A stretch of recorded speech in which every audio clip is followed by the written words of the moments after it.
አብርሃም በ75 ዓመቱ ዘሩ እንደ ምድር አሸዋ እንደ ሰማይ ከዋክብት እንደሚበዛ ተስፋ ተገብቶለት በእግዚአብሔር ተጠራ። አብርሃም ልጆች እንዲኖሩት ቢፈልግም ሳራ ግን መካን ስለነበረች ልጅ አልነበረውም። በጣም የሚገርማችሁ በዚህ ቤተሰብ ውስጥ ደግሞ እግዚአብሔር ልጅን በተአምራት ከመስጠቱ በፊት የአብርሃምን ስጋና የሳራን ማህፀን ሞት እስኪሆን ድረስ እግዚአብሔር ጠበቀ። ከዛም በ85 ዓመቱ አብርሃም አሁን 75 ነው የጀመርነው። በ85 ዓመቱ ሳራ ተጠብቀው የነበረው ልጅ ስለዘገየ ትዕግስቱ አለቀ። ከዚህ የተነሳ አብርሃም አጋር ጋር እንዲገባና ልጅ እንዲወልድ ሳራ ሐሳብ አመጣች። አብርሃምም ከሳራ ሐሳብ ጋር በመስማማት አጋር ጋር ገባ። አሁን በ75 ዓመቱ የተጠራው አብርሃም በ85 ዓመቱ ሳራ ሐሳብ አምጥታ አጋር ጋር አስገባችው። ከዛ በ86 ዓመቱ አጋር ጸነሰችለት። በዚህ ምክንያት ደግሞ ሳራ ቅናት አደረባት። በውጤቱም አጋር ተባረረች።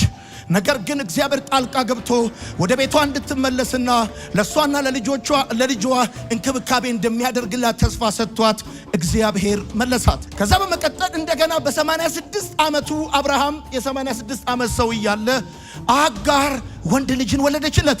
አብርሃም ይሄን የተወለደውን ወንድ ልጅ እስማኤል ብሎ ስም እንዳወጣለት መጽሐፍ ቅዱሳችሁን ዘፍጥረት ላይ ስታነቡ ታገኛላችሁ። ከዚህ ከ86ኛው ዓመት ቀጥሎ ደግሞ በ99ኛው ዓመቱ ላይ አብርሃም ሲደርስ እግዚአብሔር ከሳራ ልጅ እንደሚሰጠውና ስሙንም ይስሐቅ ብሎ እንደሚጠራው ተስፋ ሰጠው። ቆይቶ እግዚአብሔር ለሳራ ተገልጦ ደግሞ ተስፋውን አጸናላት። ከዛም በ99 ዓመቱ ከሳራ ልጅ እግዚአብሔር እንደሚሰጠው ተስፋ ከሰጠው በኋላ በ100 ዓመቱ አብርሃም የተስፋው ልጅ ተወለደለት። አሁን የዚህ ቤተሰብ ታሪክ እንደዚህ እያለ የሚቀጥል ታሪክ ነው ወዳጆቼ። የይስሐቅ መወለድ ግን በቤተሰብ ውስጥ አዲስ ችግር ፈጥሮ ነበር ይለናል መጽሐፍ ቅዱስ። ይሄም ችግር ይስሐቅ እንደተወለደ በቤተሰብ ውስጥ የተፈጠረው ችግር እስማኤል ለመጀመሪያ ጊዜ ተቀናቃኝ መጣበት። ይስሐቅ ከመወለዱ በፊት እስማኤል ለ14 ዓመት የአብርሃም ብቸኛና ተወዳጅ ልጅ ነበረ። አሁን የተስፋው ልጅ ይስሐቅ ሲወለድ እስማኤል ተቀናቃኝ ሲመጣበት በአብርሃም ቤተሰብ ውስጥ ችግር ተፈጠረ። ለዚህ ለመጣበት ተቀናቃኝ እስማኤል ምን ምላሽ ሊሰጥ እንደሚችል እናንተ መገመት የምትችሉ ይመስለኛል። ከዛም ሲቀጥል በ103 ዓመቱ አይሁዳዊ የወለደውን ልጅ ጡት የማስጣል ልማድና ከዚህም ጋር ተገናኝቶ ደግሞ ትልቅ ግብዣ የማድረግ ባህል ነበራቸው። አሁን እንግዲህ ተመልከቱ። አብርሃም በ75 ዓመቱ ተጠራ። ከዛ በ85 ዓመቱ ሳራ ተስፋ የምታረገው ልጅ ስለዘገየ ትዕግስቱ አለቀ። ከዛም አጋር ጋር እንዲገባ ሐሳብ አመጣች። በ86 ዓመቱ አጋር ወንድ ልጅ ወለደችለት። ከዛም ቀጥሎ በ99 ዓመቱ ይስሐቅ ተወለደ። በ100 ዓመቱ በ99 ዓመቱ ተስፋ ተገባለት። ይስሐቅ በ100 ዓመቱ ተወለደ። ከዛ በ103 ዓመቱ ጡት ያስጥለው ነበረ፣ ግብዣ ተደርጎ ነበር ብሎ መጽሐፍ ቅዱስ ይነግረናል። በዚህ ግብዣ ላይ እስማኤል በተስፋው ልጅ በሆነው በይስሐቅ ላይ ያፌዝበትና በቤተሰብ ውስጥ ችግር መፍጠር እንደጀመረ የእግዚአብሔር ቃል ይነግረናል። ለዚህ ለተፈጠረው ችግር መፍትሄ የነበረው ደግሞ አንድ ብቻ ነበረ። እርሱም አጋርን ከልጇ ጋር ማባረር ነበረ። አሁን ተመልከቱ። ጳውሎስ ይሄን የዘፍጥረት ታሪክ አምጥቶ ነው ገላትያ መጽሐፍ ምዕራፍ 4 ላይ የዚህ ቤተሰብ ታሪክ አምጥቶ ለነዚህ ክርስቲያኖች ከሕግ ጋር ሊኖራቸው ስለሚገባው ግንኙነት ምን አይነት ግንኙነት እንዳላቸው ሊያስረዳቸው ምሳሌያዊ አቀማመጥ አምጥቶ ጳውሎስ የሚናገረው። ወዳጆቼ እንግዲህ አጋር ከልጇ ጋር ስትባረር አብርሃም አዝኖ ነው ያባረረው። ግን እግዚአብሔር ተባብሯል። የአጋርም መባረር የእስማኤልም መባረር እግዚአብሔርም ደግፎታል። ተባረሩ። ወዳጆቼ ይሄ የአንድ ቤተሰብ ችግር ብቻ ሳይሆን ይላል ጳውሎስ መንፈሳዊ ውክልና ያለው መንፈሳዊ መልእክት ያለው እንደ ምሳሌ ሊታይ የሚችል ታሪክ ነው ብሎ ጳውሎስ ለገላትያ ሰዎች ይነግራቸዋል። ስለዚህ ሐዋርያው ቅዱስ ጳውሎስ ለገላትያ ሰዎች በሚጽፍላቸው ጊዜ የዚህን ቤተሰብ መንፈሳዊ እውነታዎች በምሳሌነት አምጥቶ ያስቀምጣል። መንፈሳዊ እውነታዎቹ ምንድናቸው ብላችሁ ስትጠይቁ ሁለቱ ሚስቶቹ ሁለቱን ኪዳኖች የሚወክሉ ሲሆኑ ሁለቱ ልጆቹ ደግሞ ሁለቱን ልደቶቻችንን የሚወክሉ ናቸው ብሎ ይላል ጻፉ። ሁለቱ ሚስቶቹ ሁለቱን ኪዳኖች የሚወክሉ ናቸው። የመጀመሪያው የሲናን ቃል ኪዳን የሚወክል ሲሆን ሁለተኛው የአብርሃምን ቃል ኪዳን የሚወክል። አሁን ሐዋርያው ጳውሎስ ለገላትያ ሰዎች ሲጽፍላቸው እንደዚህ ይላል።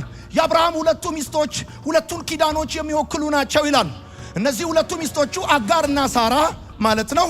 አጋር የሲናውን ቃል ኪዳን ስትወክል ሳራ ደግሞ የአብርሃምን ቃል ኪዳን ትወክላለች ብሎ ይናገራል። ከዛ በመቀጠል ሁለቱ ልጆቹ ደግሞ እስማኤልና ይስሐቅ ማለት ነው ሁለቱ ልደቶቻችንን የሚወክሉ ናቸው ብሎ ይላል። የመጀመሪያው ኃጢአተኛ የሆንበት የሥጋ ልደታችንን የሚወክል ሲሆን ሁለተኛው ደግሞ የእግዚአብሔር ልጆች የሆንበትን መንፈሳዊ ልደታችንን የሚወክል ነው ይላል። የይስሐቅን ጉዳይ ይስሐቅን የእግዚአብሔር ልጆች የሆንበትን መንፈሳዊ ልደታችንን ይወክላል ሲል ይስሐቅን፣ እስማኤልን ደግሞ ኃጢአተኛ የሆንበትን ሥጋዊ ልደታችንን ይወክላል ብሎ ሐዋርያው ጳውሎስ ለገላትያ ሰዎች ያስቀምጥላቸዋል። አሁን ጳውሎስ እንደዚህ ይላል፣ ሁለቱ ሚስቶቹ የሁለቱ ኪዳን ምሳሌዎች ናቸው፣ ውክልና ይይዛሉ። ሁለቱ ልጆቹ ደግሞ የሁለቱ ልደቶቻችን ምሳሌ ናቸው። እንደ ሥጋ ፍቃድ የተወለድንበት ወይም ኃጢአተኛ የሆንበትን የሥጋ ልደታችንን የእስማኤል ያደረገውና ከዛ በኋላ ደግሞ የእግዚአብሔር ልጆች የተደረግንበት መንፈሳዊ ልደታችንን የይስሐቅ አድርጎ ለገላትያ ሰዎች ያቀርብላቸዋል። አሁን ቀጥለን የምናየው ነገር ምንድን ነው? ይስሐቅ የተወለደው በእግዚአብሔር ኃይል ነበረ። እግዚአብሔር አምላክ ለአብርሃምና ለሳራ ልጅ ከመስጠቱ በፊት 25 ዓመት እንዲቆዩ ያደረጋቸው በዓላማ ነው። ይስሐቅ የተወለደው እምነትን ከሚወክለው ከአብርሃምና ጸጋን ከምትወክለው ከሳራ ነበረ። ይስሐቅ የተወለደው እያንዳንዱ እውነተኛ ክርስቲያን በሚወለድበት በዚያ መንገድ ነው። እያንዳንዱ እውነተኛ ክርስቲያን የሚወለደው ደግሞ ጸጋው በእምነት አድኗችኋል በሚለው በኤፌሶ መጽሐፍ ምዕራፍ 2 ቁጥር 8 እስከ 9 ባለው ሐሳብ መሰረት ነው። ስለዚህ ጳውሎስ ለገላትያ ሰዎች በሚጽፍላቸው ሐሳብ ውስጥ ይስሐቅን በተመለከተ ሲናገር፣ ይስሐቅ ወዳጆቼ በደንብ አድርጋችሁ ስሙኝ። እግዚአብሔር አምላክ በ75 ዓመቱ ለአብርሃም ተስፋ ከገባለት በኋላ 100 ዓመት እስኪሞላው የጠበቀው ለምንድን ነው ሲባል መጽሐፍ እንደሚናገረው የሞተ ሰው ከሚመስለው አንድ አብርሃም፣ ሙት ከሆነው ከሳራ ማህፀን ሁለት። ስለዚህ ይስሐቅ ማለት እግዚአብሔር ሲደመር አብርሃምና ሳራ ማለት ሳይሆን እግዚአብሔር ብቻ ማለት ነው። ሙት ከሆነው አውት ኦፍ ባዮሎጂ ከሆነው የነሱ ኮንትሪቢዩሽን የነሱ አስተዋጽኦ የሌለበት ልጅ ነው። የእግዚአብሔር ነፃ ስጦታ፣ የእግዚአብሔር ነፃ ቸርነት ነው፣ ደግነት ነው። ሰዎቹ የመውለጃ ዘመናቸው አልፏል ወዳጆቼ። በ75 ዓመታቸው ተስፋ ሰጥቷቸው ከዘራ ይዘው እስኪንቀጠቀጡ ድረስ ያደረሳቸው ሳሊቬሽን ዊዛውት ዩር ኮንትሪቢዩሽን እንደሚሆን ሊመጣ ላለው ለዛ ጉዳይ ጥላ ስለሆነ ነው። ሄሎ አብርሃምን ያስረጀው ለዛ ነው። ስለዚህ ይስሐቅ ማለት አብርሃምና ሳራ ሲደመሩ እግዚአብሔር ማለት ሳይሆን ይስሐቅ ማለት እግዚአብሔር ብቻ ማለት ነው። ይሰማል ወይ ማወራው ነገር? ዕብራውያን ለዚህ ነው የሚናገረው፣ ሙት ከሆነው ከሳራ ማህፀን የሞተ ሰው ከሚመስለው ከአብርሃም እንደ ሰማይ ከዋክብት እንደ ምድር አሸዋ አለ። ለዚህ ነው ያስጠበቃቸው። ሄሎ ለዚህ ነው ያስጠበቃቸው። ስለዚህ ኤፌሶን መጽሐፍ ምዕራፍ 2 ቁጥር 8 ምን ይላል? በእምነት በጸጋ ድናችኋልና። ይስሐቅ የተወለደው እምነትን ከሚወክለው ከአብርሃምና ጸጋን ከምትወክለው ከሳራ ነው። እያንዳንዱ ክርስቲያን የተወለደው ደግሞ ጸጋው በእምነት አድኗችኋል ነው የሚለው። ስለዚህ ትክክለኛው የኔና የናንተ የመንፈሳዊ ልደታችን ኤግዛክት ምሳሌ ማን ነው ካልከ ይስሐቅ ነው። ለምን? ይስሐቅ ማለት የእምነትና የጸጋ ውጤት ነው ማለት ነው። አብርሃም አመነ፣ እምነቱም ጽድቅ ሆነ ተቆጠረለት። የሌለን እንዳለ አድርጎ በሚጠራ ለሙታን ሕይወትን በሚሰጥ ባመነበት በአምላክ ፊት አብርሃም የብዙዎች አባት ሆነ። ወዳጆቼ የይስሐቅ መወለድ ለቤተሰቡ ደስታ እንዳመጣ ደህንነት ላማኙ ብቻ ሳይሆን በዙሪያ ላሉ ሰዎችም ደስታን የሚያስገኝ ጉዳይ ነው። እንደምታስታውሱት አንድ እውነት ነግራቸዋለሁ። አሮጌው ተፈጥሯችን በእኛ ላይ ችግር እንደሚፈጥር እስማኤል በይስሐቅ ላይ ችግር ፈጥሮበት ነበር። አሮጌው ተፈጥሯችን ሁለንተናችን ለክርስቶስ በመስጠት አዲሱን ተፈጥሯችን እስኪለብስ ድረስ ችግር እንደማይፈጥር ሁሉ እስማኤልም በአብርሃም ቤት ለ14 ዓመት ሲኖር ይስሐቅ እስከሚወለድ ችግር አልፈጠረም ነበር። እስማኤል በአብርሃም ቤት 14 ዓመት ኖሯል። አንድም ቀን ረብሾ አያውቅም። እስማኤል መረበሽ የጀመረው የተስፋው ልጅ ሲወለድ ነው። ይስሐቅ እዛ ቤት ውስጥ የገባው በባዮሎጂ ኮንትሪቢዩሽን አይደለም። ይስሐቅ ማለት የእግዚአብሔር ጸጋ፣ የእግዚአብሔር ስጦታ ማለት ነው። እምነትና ጸጋ ሲደመሩ ያመጡት ልጅ ማለት ነው። ስለዚህ በቤት ውስጥ ግሬስ ወክ ሲያደርግ፣ ፌዝ ወክ ሲያደርግ ስጋ ሪያክት ያደርጋል፣ ኢነሚ ይሆናል፣ ጠላት ይሆናል። የሰማኝ ሰው ካል ሁልጊዜም ለዚህ ነው ታውቃላችሁ፣ መንፈሳችሁ አክቲቭ ሲሆን፣ ውስጣችሁ አክቲቭ ሲሆን ስጋችሁ ይረብሻል። ስጋችሁ መንፈሳችሁ እስካልተነቃቃና ከእግዚአብሔር ጋር ኮኔክት እስካላረጋችሁ ድረስ አይረብሽም። ለዚህ ነው መጸለይ ስትጀምሩ ውጊያ የሚበዛባችሁ። መጸለይ ማከልከል እንደ እግዚአብሔር ሐሳብ ወክ ማድረግ ስትጀምሩ የውጫችሁ ሳይሆን የውስጣችሁ ማንነት ፈንክሽናል መሆን ሲጀምር ስጋ ይረብሻል። ለምን? በደም ስሙ አሮጌው ተፈጥሯችን ሁለንተናችን ለክርስቶስ በመስጠት አዲሱን ተፈጥሮ እስከሚለብስ ድረስ ምንም ችግር እንደማይፈጥር እስማኤልም ይስሐቅ እስከሚወለድ ድረስ በቤት ውስጥ ጨዋ ልጅ ነበር። ወዳጆቼ በአጋርና በሳራ መካከል ያለው ግጭት በጸጋና በሕግ መካከል ያለው ግጭት ይመስላል። በእስማኤልና በይስሐቅ መካከል ያለው ግጭት በስጋና በመንፈስ መካከል ያለው ግጭት ይመስላል። የዛሬውን ዋንኛውንና መሰረታዊን ሐሳብ አሁን ልናገር ነው ወዳጆቼ። እስማኤልን ለመለወጥም ሆነ ለመቆጣጠር አቅም የነበረው ሕግ አልነበረም ነው። መጽሐፍ ቅዱስ ሲናገር እስማኤል እንደ ዜብራ እንስሳ እንደ ዱር አህያ ይመስላል ይላል። ገብቷል። እና እስማኤልን ለመለወጥም ሆነ ለመቆጣጠር አቅም የነበረው ኃይል አልነበረም። ለይስሐቅ ደግሞ አንዳችም ሕግ አላስፈልገውም ነበር። መጽሐፍ በዘፍጥረት መጽሐፍ ምዕራፍ 16 ቁጥር 12 ላይ ሲናገር እስማኤል ይላል የዱር አህያን ይመስላል ይላል። ገርተህ አስተምረህ ምን የሆነ ነገር ልምሉጋም አበጅተህለት ቤት ውስጥ ልታስቀረው አትችልም። ልጁ የሥጋ ውጤት ስለሆነ እንደ ዱር አህያ ነው። ባጭር አማርኛ አሮጌው ተፈጥሯችን ሕግ የሚባል ነገር አያውቅም። አዲሱ ተፈጥሯችን ሕግ አያስፈልገውም ማለት ነው። አሮጌው ተፈጥሯችን ወደ ክርስቶስ ከመምጣታችሁ በፊት የነበራችሁ ተፈጥሮ ሕግ የሚባል ነገር አያውቅም። ተው ብትለውም ባትለውም መለወጥ የሚባል ነገር አያውቅም። እኔ ይሄ ሐሳብ ካልገባችሁ ጳውሎስ ሊነግራችሁ የፈለገው ነገር የሚስታረጉታላችሁ። አሮጌው ተፈጥሮ ሕግ የሚባል ነገር አያውቅም። ለምን? እስማኤል የዱር አህያን ይመስላል። ዜብራ በለው በቃ ዜብራ ላይ ተው ሲያምር ከለሩ ራሱ ግን ዜብራን አስለምደህ ጭነህበት የቤት ልታረቀው አትችልም። ሕግ የሚባል ነገር አያውቅም። እስማኤል የሥጋ ልደታችን ምሳሌ ነው። ብራዘር ይሰማሃል ወይ? ሥጋ የሚባለው ነገር ሕግ የሚባል ነገር አያውቅም። ኦኬ ይስሐቅ ደግሞ ሕግ የሚባል ነገር አያስፈልገውም። ስለዚህ በሌላ አማርኛ ምንድነው? አሮጌው ተፈጥሮ ሕግ የሚባል ነገር አያውቅም። አዲሱ ተፈጥሮ ደግሞ ሕግ አያስፈልገውም። ለምትሄዱ ዛሷይ ይስሐቅ በ20 ምናምን ዓመቱ አብርሃም በሰዋው መሰዊያው ላይ እግሩን ዘርግቶ የተኛው በሕግ አይደለም። እሺ በሕግ አይደለም። ይስሐቅ መሰዊያው ላይ ሲተኛ ሕፃን ልጅ አልነበረም። ጩጬ አይደለም። አባቱ ሊወስዶ ሊሰዋ የነበረው ጎረምሳ ነው። ያደገ ራሱን መከላከል የሚችል ሽማግሌ አባቱን ከፍትሮ ሊጥል የሚችል ነበረ። ነገር ግን በፍቃደኝነት ራሱን አሳልፎ መሰዊያው ላይ ዘረጋለት። አብርሃም ሳይቸገር ይስሐቅ ተኝቶለታል። አብርሃም ቢላ ነሳና አንገቱ ላይ ያደረገ። ሄሎ ኢየሱስንም እንደዚህ ነው። አንም አስገድዶ ሳይሆን ራሱ ፈቅዶ በመቀራኔው መስቀል ላይ ራሱን ሰጠ።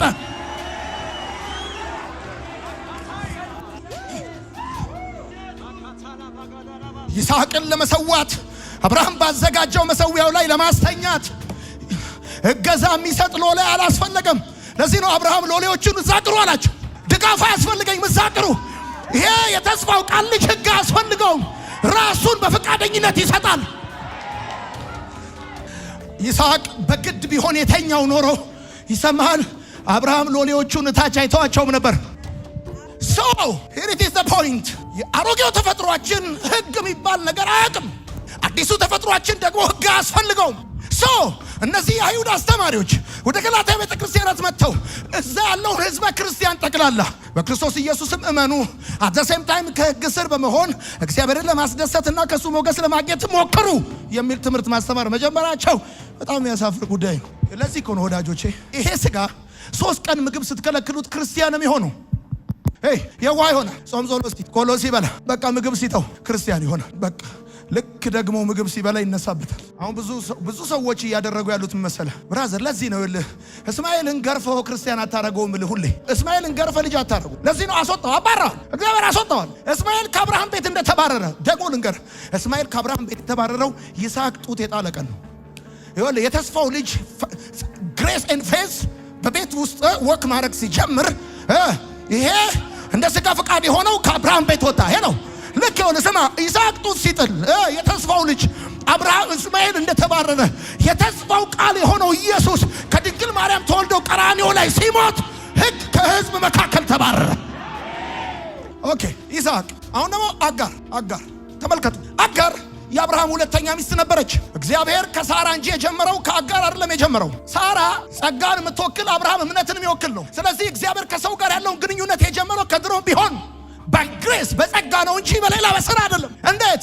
እግዚአብሔር አምላክ አዳምና ሔዋንን በኤደን ገነት አምጥቶ ሲያኖራቸው የሰጣቸውን ሁሉ የሰጣቸው በጸጋ ነው እንጂ በስራ አይደለም። በወደቁ በኃጢአት እግዚአብሔርን በበደሉ ጊዜ ራቁታቸውን በቆዳ የሸፈነው በነፃ ነው። እግዚአብሔር ከሳራ እንጂ የጀመረው ከአጋር አልጀመረም። ሳራ ጸጋ፣ እግዚአብሔር ከሰው ጋር ያለውን ግንኙነት የጀመረው በስራ አይደለም፣ በጸጋ ነው። ሄሎ በኤደን ገነት የነበረውን ሁሉ የሰጣቸው በነፃ ነው። አሁን ኤቭሪቲንግ በነፃ ነው፣ በነፃ ነው። አጋር የአብርሃም ሁለተኛ ሚስት ነበረች ወዳጆቼ። አጋር ባሪያ ነበረች። በዚህ ክፍል ውስጥ እንኳን ከ5 ጊዜ በላይ ባሪያ ተብላ ተጠርታለች። የአብርሃም ሚስት ብትሆንም ባሪያ ነበረች። ሕጉ የተሰጠው ለአገልጋይነት ነበረ። ሕጉ ሞግዚት እንጂ አንድም ቦታ እናት ሆኖ አያውቅም። ሕግ ወደ ክርስቶስ የሚያደርስ ሞግዚታችሁ ነው ከተባለ ሕጉ ሞግዚት ከሆነ ወላጁ ሌላ ነው ማለት ነው። እዚህ ቤት ውስጥ አንድ ሴት ሕፃን አቅፋ እናቱ ነኝ ስትላት ሞግዚቱ ነኝ ካለች እናቱ ሌላ ነች ማለት ነው። በደንብ ተመልከቱ።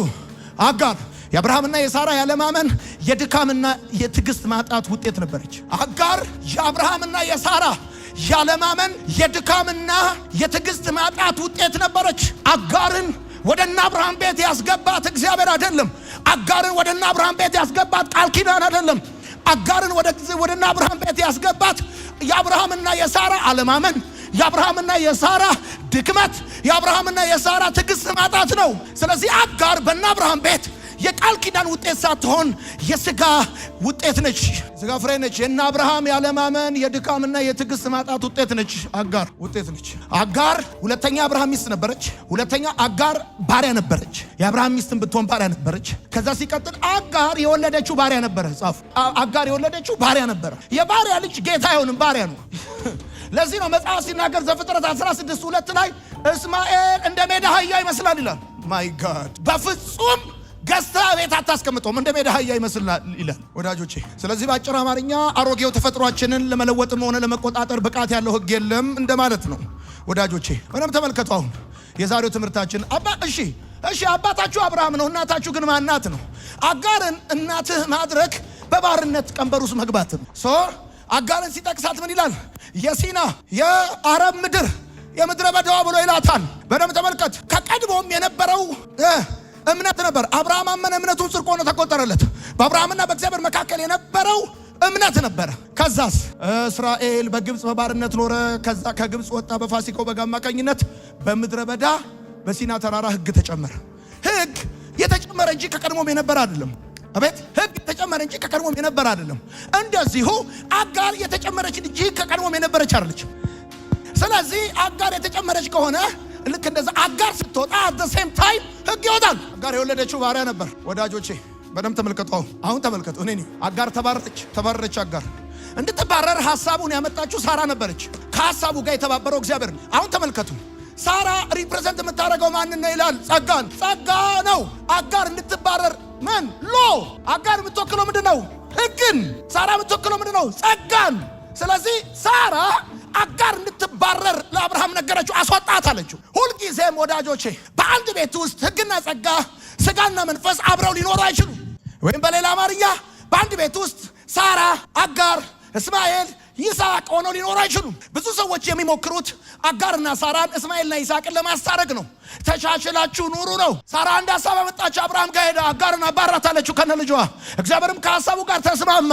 በአጭር አማርኛ አጋርና ሳራ አንድ ቤት ውስጥ ሊኖሩ አይችሉም። አጋርና ሳራ አንድ ቤት ውስጥ ሊኖሩ አይችሉም ማለት ሕግና ጸጋ አንድ ቸርች ውስጥ ትምህርት ሊሆኑ አይችሉም። ማይ ጋድ! አጋርና ሳራ አንድ ቤት ውስጥ ሊኖሩ አይችሉም ማለት አንድ ቤት ውስጥ ሕግና ጸጋ ሰኞና ማክሰኞ መድረክ እየቀየሩ ትምህርት ሊሆኑ አይችሉም። አንዱ ነው ቦታውን መያዝ ያለበት። ወይ ሕግ ይኖራል ወይ ጸጋ ይኖራል።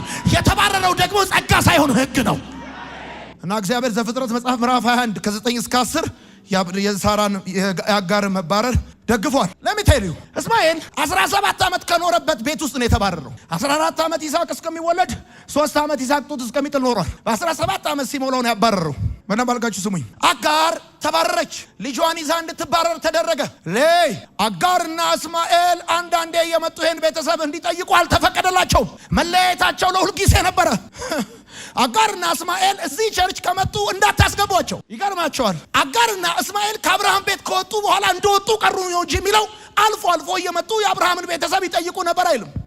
መለያየታቸው ለሁል ጊዜ ነው። የሰማኝ ሰው ከዚህ ሁሉ በጣም ደስ የሚለው ነገር ደግሞ አጋር ድጋሚ አላገባችም። እግዚአብሔር አፋቶ ነው የገደላት።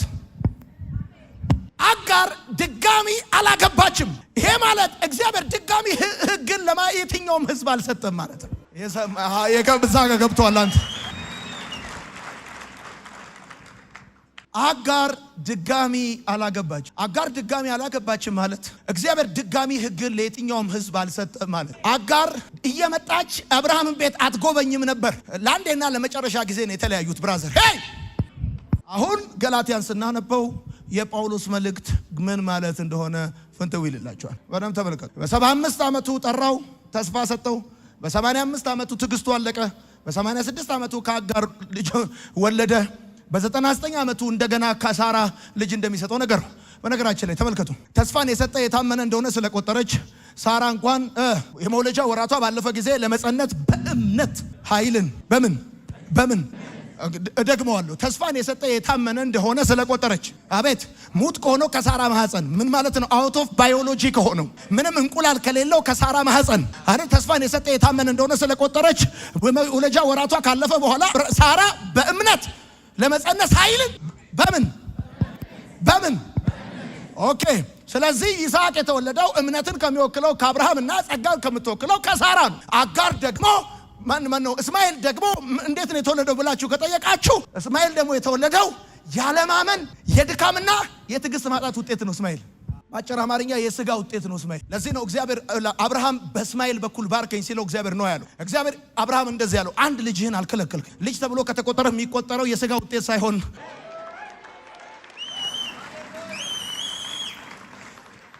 ፕራክቲካሊ አብርሃም ስንት ልጅ ነበረው መሬት ላይ? ሁለት። አንዱ እንደ ሥጋ ፍቃድ፣ አንዱስ እንደ መንፈስ ፍቃድ። ሄሎ እግዚአብሔር ግን ሲቆጥር ምን አለ? አንድ ልጅህን፣ ያኛውስ የሥጋ ውጤት ነው። ሄሎ ስለዚህ ባጭር አማርኛ ይሄኝ ነኝ። አጋር ባጭር አማርኛ የአብርሃምና የሳራ ያለማመን የድካም የትዕግስት ማጣት ውጤት ነች። አጋር ባሪያ ነች። አጋር የወለደችውን ባሪያ ነው። አጋር ከቤት ተባረረች። አጋር ተመልሳ እየመጣች የአብርሃም ቤተሰብ አትጠይቅም ነበር። አቤት አጋር ዳግመኛ አላገባችም ነበር። አላገባችም። በቃ አሶት። አሁን ገላትያ መጽሐፍ ምዕራፍ 4 ቁጥር 21 እናንብብ። ወደዚህ ቀና። አሁን እዚህ ጋር ነው ስናነበው። አሁን የዚህ ቤተሰብ ታሪክ ሰምተናል። ስናነበው ግልጽ መልስ ይሰጣናል። እናንተ ከኦሪት ሕግ በታች ለመኖር የምትሹ እስቲ ንገሩኝ። ባጭር አማርኛ አጋርን ከነ ልጇ ለመመለስ የምትፈልጉ ማለት አቤት። እነዚህ ሁለት ሴቶች አንድ ባል ሼር አድርገው አንድ ቤት ውስጥ መኖር አይችሉም። አሁን ባጭር አማርኛ እናንተ ከኦሪት ሕግ በታች ለመኖር የምትሹ እስቲ ንገሩኝ። ሕግ ምን እንደሚል አልሰማችሁም? የሚለው ዘፍጥረትን ነው። አሁን እኔ የነገርኳችሁን ታሪክ አልሰማችሁም? አብርሃም አንዱ ከባሪያይቱ ሌላው ደግሞ ከነጻይቱ ሴት የሆኑ ሁለት ልጆች እንደነበሩ ተጽፏልና ከባሪያይቱ የነበረው እስማኤል ኃጢአተኛ የሆንበት የሥጋ ልደታችን ምሳሌ ነው። ከነጻይቱ የተወለደው ይስሐቅ ደግሞ የእግዚአብሔር ልጆች የሆንበትን መንፈሳዊ ልደታችንን የሚወክል ነው። ሌላው ደግሞ ከነጻይቱ ሴት ተጽፏልና ባሪያ ከነበረችው ሴት የተገኘው ልጅ እንደ ሥጋ ልማድ ነበር። ያለማመን የድካም ወይንም ደግሞ ሲቀጥል ደግሞ የትዕግስት ማጣት ውጤት ነበር። ከነጻይቱ ሴት የተወለደው ግን ከመጀመሪያ ከሳራ ከቤቷ እመቤት የተወለደው ግን በተስፋው ቃል መሰረት ነው። ከዛስ እነዚህ ሴቶች ሁለቱን ኪዳኖች ስለሚያመለክቱ ሁለቱ ኪዳኖች እነማን ናቸው? የሲናው ቃል ኪዳንና የአብርሃም ቃል ኪዳን ነው። ምን ማለት ነው? በአጭር አማርኛ እነዚህ ሁለት ኪዳኖች ወደ እግዚአብሔር ለመሄድ ሁለት መንገድ ማለት ነው። የመጀመሪያው ስራ፣ ሁለተኛው ፌዝ ግሬስ። አሁን እንደዚህ ነው እያለ ያለው። እነዚህ ሴቶች ሁለቱን ኪዳኖች ስለሚያመለክቱ ሁለቱ ኪዳኖች ምንድናቸው? የሲና ቃል ኪዳንና የአብርሃም ቃል ኪዳን። ሁለቱ ኪዳኖች ምንድናቸው? በስራ ላይ የተመሰረተ ከእግዚአብሔር ጋር ግንኙነትና በጸጋ ላይ የተመሰረተ ግንኙነት። ከዛስ ይህ ሁኔታ እንደ ምሳሌ የሚታይ ነው፣ ላጎሪ ነው። ይሄ ታሪክ እዚያ የሚያወራው የራሱ ነገር አለው። እዚህ ግን እኔ ለማስተምረው ትምህርት ማብራሪያና ግንዛቤ መፍጠሪያ ይሆነኛል ብዬ አምጥቼዋለሁ። ከዛስ አንደኛዋ ኪዳን ከሲና ተራራ ስትሆን ሲና ተራራ ላይ እግዚአብሔር የሰጠው ምንድነው ካላችሁ ሕግ ነው። እስራኤል በምድረ በዳ ሲሄድ በአረብ ምድር በሲና ተራራ ላይ እስራኤል ምን ተቀብሏል? ሕግ። ሁልጊዜም ይሄን ነገር እናገራለሁ፣ በደንብ እንድሰሙ ይፈልጋሉ። ሰው ከጸጋ ይልቅ ሕግ ወደ እግዚአብሔር የሚያቀርበው የሚመስለው ለምንድን ነው ካላችሁኝ፣ ሕግ ከመጀመሪያም ጀምሮ ህዝቡ እስራኤል ሲቀበለው የተቀበለው በአምስቱ የስሜት ሕዋሳቱ በኩል ነው። ሕግ ወዲያው አክቲቭ የሚያደርገው የስሜት ሕዋሳታችሁን ነው።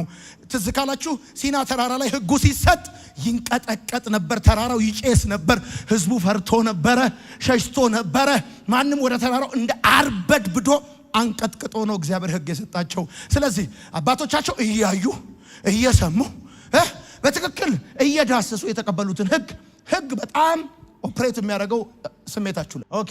ከዛ እንደዚህ ያለ አንደኛው ኪዳን ከሲና ተራራ ስትሆን ለባርነት የሚሆኑ ልጆችን የምትወልድ ናት። ለምን? ባሪያ የሚወልደው ነፃ አይደለም፣ ባሪያ ነው። ባሪያ ከቤቱ ባለቤት ጋር ያለው ግንኙነት ደግሞ የሥራ እንጂ የልጅነት። ይሄ ነገር እንዲገባችሁ ይገባል። መስራት ያቃታችሁ ቀን እንደዚህ እግራችሁን ይዞ እንደ ጅራፍ የሚያጮኻችሁ እግዚአብሔር እንዳለ የሚሰማችሁ ከሆነ ያላችሁ ሜንታሊቲ የስሌቭ ነው። የደከማችሁ ቀን ጠብቆ እንደ እንቧይ የሚያፈርጣችሁ ዘንድ ስሮ የሚያረጋችሁ አጋንንት ነው እሱ። እሺ ጥቁር ዶሮ፣ ነጭ ዶሮ፣ ሰማያዊ በግ ካላመጣለት ቆልምሞ የሚደፋ አጋንንት። እሺ ለባርነት የሚሆኑ ልጆችን የምትወልድ ናት፣ እሷም አጋር ናት። በቃ አለቀ። አጋር ናት። ሲና የተሰጠው ኪዳን እሷ አጋር ነች። አጋር የሚለው ሕጉን ነው። እንግዲህ አጋር በአረብ ሀገር ያለችውን የሲናን ተራራ በመወከል አሁን ያለችውን ኢየሩሳሌም ትመስላለች። ከልጇ ጋር በባርነት ናትና ከላይ የሆነችውን ኢየሩሳሌም ግን በነፃነት ትኖራለች። እርሷም እናታችን ነች። እሺ ከዛስ? እንግዲህ ወንድሞች ሆይ እናንተም ደግሞ ይስሐቅ የተስፋው ቃል ልጆች ናችሁ። በዚያን ጊዜ እንደ ሥጋ ልማድ የተወለደው ልጅ በመንፈስ ኃይል የተወለደውን አሳደደው። አሁንም እንደዚያው ነው። ራይት ነው። ምን ማለት ነው? አቤት አሮጌው ተፈጥሯችሁ አዲሱን ተፈጥሮ ያሳድደዋል። ሥጋ በመንፈስ ላይ መንፈስን በሥጋ ላይ እርስ በርሳቸው ይቃወማሉ። እንደዚያው ነው። ነገር ግን መጽሐፍ ምን ይላል? ባሪያይቱን ከልጇ ጋር አስወግዳት፣ አሳድገው ይላል። ምከረው ይላል አይልም። ባሪያይቱ ማነች? አጋር። ባሪያይቱ ማነች? ሕግ። ማን ነው ሕግ? ልጇ ማን ነው? ስራ። ገብቷል? እዚህ የሚያው አስወግዳቸው። ባጭራማ የምመሰል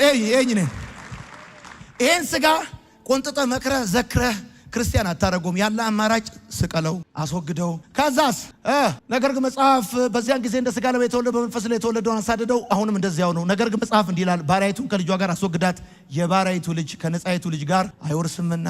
ምን ማለት ነው? በአጭር አማርኛ መንፈስና ሥጋ ሕግና ጸጋ አንድ ላይ አንድ ቤት ውስጥ ሊኖሩ አይችሉም። ስለዚህ ወንድሞቼ ሆይ እኛ የነጻይቱ እንጂ እናት ማናት? ሳራ ስትል ግሬስ እያልክ ነው።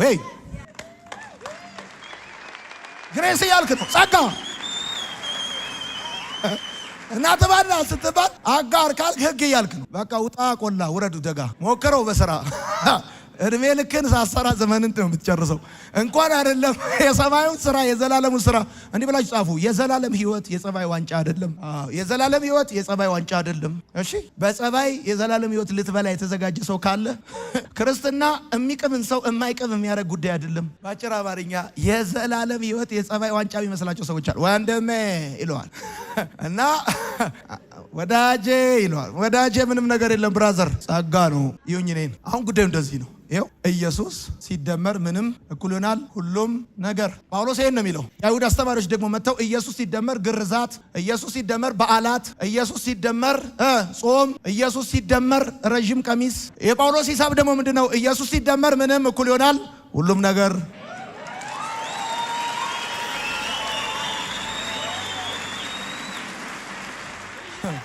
በነገራችን ላይ ለዚህ ነው ታውቃላችሁ፣ በዘፍጥረት መጽሐፍ ሲናገር የሴቲቱ ዘር ነው የሚለው። የሴቲቱ ዘር የሚለው እኮ ትንቢት ነው፣ ያለ ወንድ ፍቃድ እንደሚወለድ። በየትኛውም ዘመን ልጅ በአባት እንጂ የሚጠራው በሴት ተጠርቶ አያውቅም። the only place ዘፍጥረት ላይ ብቻ ነው የሴቲቱ ዘር የሚለው።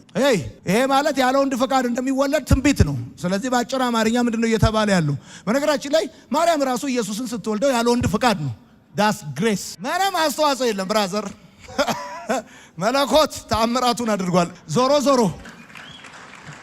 ዞሮ አሁን እንደዚህ ነው። ኢየሱስ ሲደመር ምንም ነው። በቃ ምንም። አሁን እኛ ክርስቲያኖች እንዲህ ነው።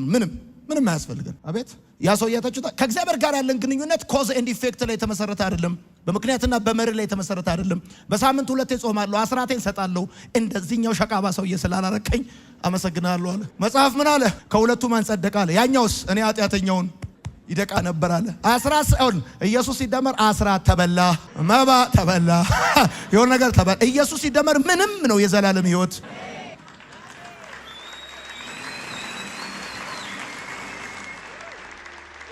ብራዘር ይሄ ትምህርት እኮ ነው ጴንጤያስ ብሎ ከብዙ ስደት እኮ ብዙ ሰዎች የደረሰባቸው እኮ በዚህ ትምህርት። ኢየሱስ ላይ ስራ ከጨመርክማ ይሄ ጉዳይ እንደዚህ። በአጭር አማርኛ የምታውቁ ከሆነ ደግሞ ጸጋንና ህግን ለመቀላቀል መሞከር ዘይትና ውሃን መቀላቀል መሞከር ለዘላለም አይቀላቀልም። ለዘላለም አይቀላቀልም። ሕግና ጸጋን እቀላቅላለሁ ካልክ እየቀላቀልክ ያለው ዘይትና ውሃን ነው። ዘይቱ ተንሳፎ ቁጭ ይላል። አሁን ብዙ ሰዎች ምንድን ነው የሚሉት?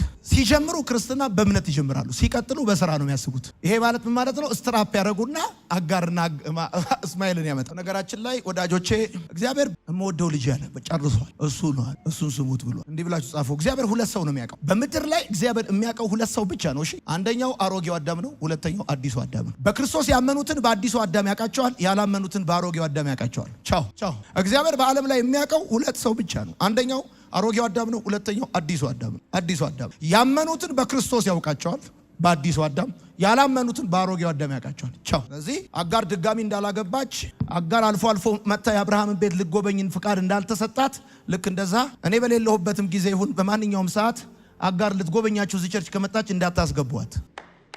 የሰማኝ ሰው እንዳታስገቧት። መዳናችሁ በአጭር አማርኛ በዝማሬ ቢደረግ ይህ መዝሙር ማለት ነው።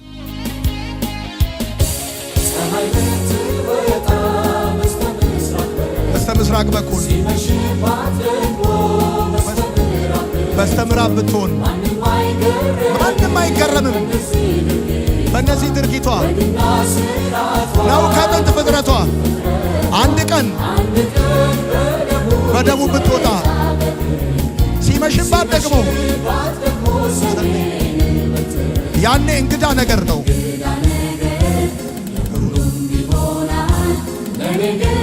የእናንተ መዳን ፀሐይ በደቡብ ወጥታ በሰሜን እንደገባች ቁጠረው።